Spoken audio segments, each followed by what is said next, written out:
All right. Thank you for joining us at another Scoliosis Research Society podcast. Today is a special feature discussing fellowships in spine surgery and deformity surgery and looking ahead to what the future of those fellowships look like. We have three guests joining us tonight: Richard Menger from South Alabama, Melissa Erickson from Duke University, and Amer Samdani from Shriners in Philadelphia. So maybe go around and introduce themselves quickly and go over your background and your view of fellowships, and then hopefully have dialogue and get on and get some of our viewerships to listen to. Want to start with Rich? Sure. Yeah. Thanks, Jeff. Appreciate being on here with everybody. So I'm Rich Menger. I'm at the University of South Alabama. I'm a neurosurgeon by training. I did in-folded fellowship in neurosurgery spine at our Shriners in Louisiana and Shreveport, and then proceeded with orthopedic spinal deformity, so the Advanced Pediatric Spinal Deformity Fellowship at Columbia with Dr. Lanky and Dr. Vitale. So just an incredible experience, but wanted the breadth of sort of both the neurosurgery and the orthopedic experience, and wanted to grow a specific type of practice. So really enjoyed that experience, and thanks again for inviting me to talk today. Very good. Melissa? Thanks, Jeff, for having me. So Melissa Erickson, currently on staff at Duke University, did the orthopedic surgery residency here and then a spine fellowship at Mayo Clinic in Minnesota. I've been back on staff and actually have the privilege of training both orthopedic surgeons and neurosurgeons as the co-fellowship director of a combined program here at Duke. I'm so excited to hear what others have to say and share our process here. And Dr. Samdani? So Amer Samdani, trained as a neurosurgeon and joined the Philadelphia Shriners staff back in 2005. And back then was really one of the few neurosurgeons that was involved in pediatric spine deformity. And since then, we've really made it a passion of ours to try to get more neurosurgeons to be trained in this space. Currently, we train 4 fellows a year, each of which spends 6 months with us. And we make it a point to have 2 orthopedic fellows and 2 neurosurgical fellows to really make sure that we can get the best from both worlds incorporated into our fellowship. And that's also reflected in our current staff right now. We have 4 pediatric spine deformity surgeons, 2 of whom are neurosurgeons, myself and Dr. Stephen Wang, and 2 of whom are orthopedic surgeons, Dr. Josh Pays and Terry Ishmael. And I guess maybe we'll start with the first comment there. As a fellowship director or leader, training both orthopedic residents and neurosurgery residents, how do you tailor your sort of pedagogy to that experience early on in the fellowship and throughout the fellowship? Yeah, a great point. So what we find is in the end, at the end of 6 months, whether you're from ortho or from neuro, you're going to end up in a very similar spot with respect to training and aptitude. But early on, we do find that for the neurosurgeons, we're more focused in on overall spinal balance, understanding concepts of correction such as translation and derotation. Whereas for the orthopedic surgeons, we find, again, everybody ends up in a similar spot. We find getting them more comfortable around the dura, whether it's through our 3-column osteotomies or when we have a CSF leak and how to handle that, ends up being an area that we spend a little bit more time on. But whatever track that we take, after a few months, we find that things end up equalizing. Dr. Erickson, do you have a similar experience with your leadership role in the combined program? We do, actually. It's always interesting because I think that there's some friendly competition, so is probably the nicest way I could say it, but very similar findings that sometimes we'll see a difference in terms of like number of reps that the residents or early fellows come in with, so a comfort around the dura, but likewise just understanding different concepts of stability and the constructs themselves. Definitely see a difference in that thought process, but by the end of the year I think that we're graduating people from fellowship going into very equitable jobs and capacities. I guess just going around the horn, Rich, from your standpoint, having gone through 2 distinct types of fellowships, was there, something where you felt you're behind when you started your ortho-focused one, or how do you feel neurosurgery helped you for that? Yeah, so at Columbia at the time, it was a total of five fellows, and it definitely crossed the breadth of both neurosurgery trained fellows and orthopedic fellows. I think just the tutelage, especially in the pediatric domain, and understanding sort of the complex nature of some different pediatric disorders that present with some spine pathology. It was definitely a learning curve, on the neurosurgery spectrum. But in terms of reps of cases and sort of mechanics of doing spine surgery, I think neurosurgery, was definitely something that sort of aided in comfort with that. But I think again, it's both benefits and opportunities in both ways. So definitely learn from both perspectives. Yeah, I think we're all on the same page there. I think at the end, a spine surgeon is a spine surgeon, but there's a constant learning going on, right? Even in my experience, so I did residency at the Cleveland Clinic, in which we had a spine center, in which I worked with orthopedic attendings at times and neurosurgery attendings at times. And when my fellowship, I worked with my mentor. He's trained in both, and there's eventually get there, but there's definitely learning going on, right? So I remember some bone health issues, which we don't talk about as much in the neurosurgery world as opposed to orthopedics, is something I'm still learning, and hip pathology. There's always learning going on. So do you guys think there's a better way to cross over in this in terms of, I don't know, getting the orthopods more dural work or neuro related work, or the getting the neurosurgeons more of the, carpentry of it, or other than just the sheer reps? So I can go ahead and kick that off. It feels like if I was to just look at it from a really high vantage point, that perhaps if there were residents that were interested in the spine, there'd be more opportunity to focus in on that area earlier on rather than getting as many months of a broad education. I still feel that a broad education is important, but perhaps you can cut down on some of those months and utilize that time to hone in on the spine and perhaps learn in the areas that you may be the residency program may be deficient in. So from the orthopedic side, they can get more reps in the spine and also get more comfortable working around the dura in combination with their neurosurgical colleagues. And on the neurosurgery side, really understanding overall, bone healing, understanding constructs and stability and balance.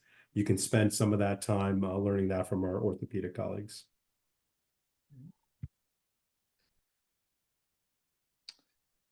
And Richard, Melissa, any comments on that? It's interesting. I had a neurosurgery fellow who just came off of my service, and their comment to me was, I actually really see the benefit of doing clinic. And this is something I tend to see with a lot of the neurosurgery fellows who come through, that they have such a really heavy operative experience during their residency, with the volumes being so incredibly high. And after they do clinic, their comment is, well, it's very easy for me to preoperatively read your clinic note and understand the plan. But when you ask me to tell me what the plan is when I'm in clinic with you, that whole thought process of understanding the indications and being able to tell you why it's not the hip or whether it is, I could see why it would be beneficial to do more clinic during residency. And I think that that's like the nice trade-off that you'd be able to identify. If somebody is saying, hey, I want to do spine and I want to be very comfortable with that, just getting that kind of knowledge-based foundation early on, as opposed to thinking it's all about just numbers and reps in the OR. And so I think that that's a huge value. The interesting comment that the fellow said was like, it's probably not going to be super beneficial as a junior resident in neurosurgery. And, the thing that I challenged this fellow was, well, but think about how many people don't necessarily go off to do an enfolded fellowship or an extra fellowship afterwards, but they still continue to do spine because they consider it bread and butter, right? Like, I think that's where it's valuable, right? That you still need to have that foundational knowledge to make sure that you're doing indicated procedures, you're treating the right pathology, and that opportunity to learn that, I think, absolutely figuring that out on the front end. Yeah, that's an interesting point. I think the difference is, for a lot of the neurosurgeons think bread and butter spine, whereas not many orthopedic surgeons are out there doing bread and butter spine without advanced training. So I think there's probably some opportunities there to learn from both sides of what's the best way to go about doing things here.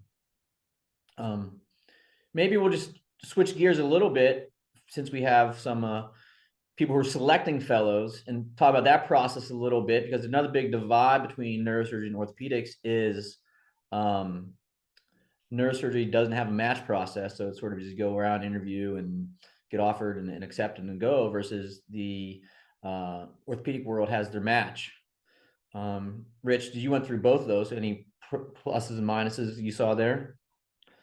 Yeah, definitely, Jeff. So, I mean, for a neurosurgeon, a lot of the top, spine fellowships in general will fill early, and sort of that crept into like PGY 4 year, at times for locking in a certain fellowship. And obviously a lot of, just sort of institutional changes and different things can happen in that 3 to 4 year block. But to put your faith into the orthopedic match or into, a specialized orthopedic fellowship puts the neurosurgeon at a PGY 6 year. So there's definitely some, sort of tactical approach to that at the reality level of, making sure you match into a fellowship that you want. I had extraordinarily positive, interactions during my orthopedic, interviews and sort of, the engagement with that, but it's definitely just a different, approach to doing things. And, some neurosurgery fellowships, pediatrics, traditional pediatrics comes to mind that they, enter that same match process. Just the spine for neurosurgery is not quite, at that development. So it's definitely a factor in sort of how you sort of attack the tactics of the system.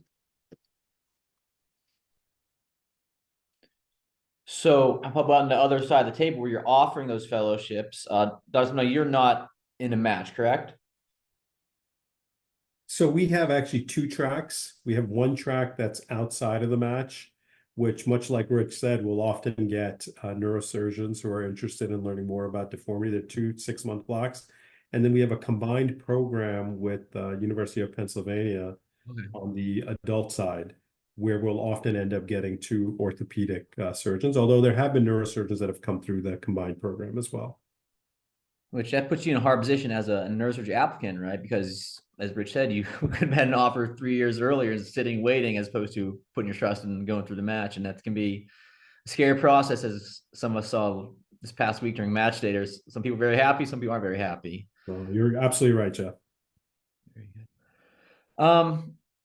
Good discussion so far. I guess if in an ideal world, how would you change fellowship for spine surgeons, Dr. Erickson? Would you keep it as is or keep a separate pathway, something different? How would you make things better if you were in charge of training all spine surgeons? I mean, I think what we're doing is we have our fellows, whether they come up the ortho pathway or the neurosurgery pathway, they rotate with both orthopedic surgeons and neurosurgeons. We have combined indications conference and morbidity mortality. So you really do get that full breadth of experiencing both sides. I think the thing for us that gets a little difficult, just because I think that when you're looking at fellowship, you want to hit that balance of making sure that they're not taking away from the resident experience, but at the same time that they're really maximizing their last opportunity to train before they go out to be independent practitioners. And I think that ideally, I would say, whether you're coming up the ortho way or the neurosurgery way, to either everyone does the same match or that same process, so that you're not trying to figure out where one group is extremely stressed out and they're doing it on a very different timeline compared to another group. We have the additional variable of many of our neurosurgery residents choose to do an enfolded fellowship. And so that PGY 7 year, if all 3 of our chiefs are deciding to do spine, that really kind of changes our total number of fellows in the pool. And then that can have the downstream effect of now trying to find that balance with the residents of, are they still getting the numbers in that they need to get in, et cetera. So I would want it to just be a more streamlined process from a logistic standpoint. But ideally, I think you should work with both sides, because I think there's something to be learned on both sides. And you mentioned the breadth. One thing I wonder about in terms of training is typically only a year, and there's so much to learn from just the surgical technique, clinical management, but also we have research expectations, and there's other things too. Any benefit you think of working with other services, whether it be pain management or orthopedic hip doctor or endocrinologist? I don't know about doing a full service or a lot of hours during that with other services, because, the reality is it's probably something that you can integrate it into the didactic lectures that you have. So making sure that you have those specialties come in and be part of the education process. So that's there to integrate. But I don't know that doing like a full rotation with them, it does help understand like why you send people for very specific injections that you're trying to target for diagnostic and prognostic purposes. But I don't know that I want my fellow having to spend like a full 2 weeks or 4 weeks with physiatry or interventional radiology. But absolutely, those concepts are important to learn at some point during your training. Actually, they're peds partners over here. Anything you guys think would be different from that, your guys' training or in your ideal world? How would you make it better from what you've gone through to now to your practicing? How would it be the best suit you? Yeah, so I can kick it off. I think Dr. Erickson makes some great points about streamlining the process, having consistency between the ortho and the neuro side. I agree 100%. Having didactic exposure to some of our other partners, whether it's on the hip side, whether it's on the physiatry spinal side or the spinal cord injury side, is important, but likely just through the didactic aspect. I do feel whenever a program can accommodate, what would be ideal is there has to be a certain base of learning that has to occur. But if a program can accommodate individualizing the experience, there may be some of our fellows that say, you know what, I am going to go into private practice or down this certain road, and we can accommodate that and really focus their education on what's going to suit their needs for the future. Whereas others may say, I really love deformity. I am going to do deformity, pediatric, adult, and maybe tailoring that, having some elective time would be very beneficial because they're taking a whole year out of their life where they can be earning money, spending more time with their families, and we want to really try to optimize that experience for them. All right. I really think those are like outstanding, points. And I think, where we are, so we're neurosurgery, right? We have ortho residents that rotate with us for spine. We have a pre-residency neurosurgery, fellow on our spine service, right? And, so one thing I think that neurosurgery allows, and seeing sort of the two different pedigrees is, like Dr. Samdani is alluding to, is there's a lot more time in the elective space to tailor what you want to do, even leading up to residency. I see the orthopedic, is very rotation driven and very, very, sort of locked into where they're going to be, whether that's joints, trauma, peds, or so on. And in neurosurgery, there's a little bit more sort of, maneuverability to specialize. And I think that bleeds over into the fellowship sort of structure where, there's definitely a difference between I'm going to be a private practice MIS degenerative surgeon, or I'm going to be a deformity surgeon, and lumping that into spine is very sort of, varying in terms of what that experience, exposure, that comfort level and so on will be. So I think finding some way to sort of better almost, track the subspecialty sort of, direction of people is probably, where things will maybe tilt a little bit more in the future if I was just kind of forecast what things may look like. All right. Well, believe it or not, we're kind of running out of time already. So I thank all three of you for joining us and having an interesting discussion. Maybe anybody have any last shots they want to make? No? All right. Well, thank you guys again. This has been an interesting discussion. Hopefully we have it again next year and as part of the series and talk about more, maybe what the future is going to hold for spine fellowships, focusing on more deformity, which all three of us or four of us are practicing. Until next time, have a great day. And thanks again for joining the Scoliosis Research Society podcast.